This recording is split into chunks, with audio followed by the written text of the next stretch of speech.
बोलिए राधा रानी सरकार की।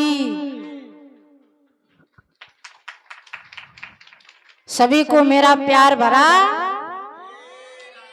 एक ही तकिया कलाम है हमारा। सभी को हमारा प्यार भरा राधे राधे। और ना ज्यादा कुछ कहते हुए मैं अपनी माता बहनों से एवं भक्तगणों से हाथ जोड़ करके यही प्रार्थना करना चाहती हूँ कि बड़े भाग्य होते हैं तब कहीं मानव का ये शरीर मिलता है। इस मानव के लिए देवता लोग भी तरसते हैं और भगवान ने आपको तो ये मानव का जीवन दिया है।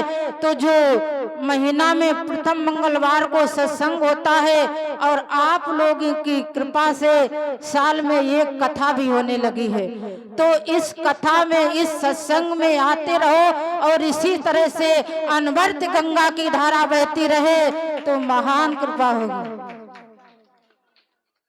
और मैं बबली पाठक उम्र में हमसे बहुत बड़ी हैं, दीदी हैं, मैं उनका भी सम्मान करती हूँ। जब महीना के प्रथम मंगलवार का जब टाइम आता है तो बार बार उनको इस बात की याद रहती है और चिंता रहती है। ना किसी के ना फोन करना पड़ता है ना कुछ करना पड़ता है और अपने टाइम से हनुमान जी की चरणों में आ जाती है। और जब कथा में आती है तो उनका रूप मुझे हनुमान जी का स्वरूप ही लगता है।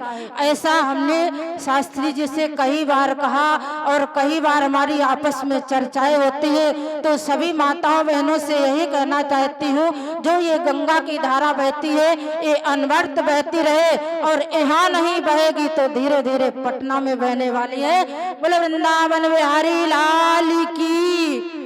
बहुत बहुत सबका आभार प्रकट करती हूँ, सबका बहुत सहयोग, शारीरिक भी सहयोग इसी तरह अगर होता रहेगा तो देखिए कहा गया है कि हम आप बहुत बड़े सौभाग्यशाली हैं जो इस भारत भूमि के अंदर हमारा आपका अवतार हुआ है। इधर अयोध्या पड़ती है, इधर मथुरा पड़ती है और बीच भाग मध्य में हम आप हैं।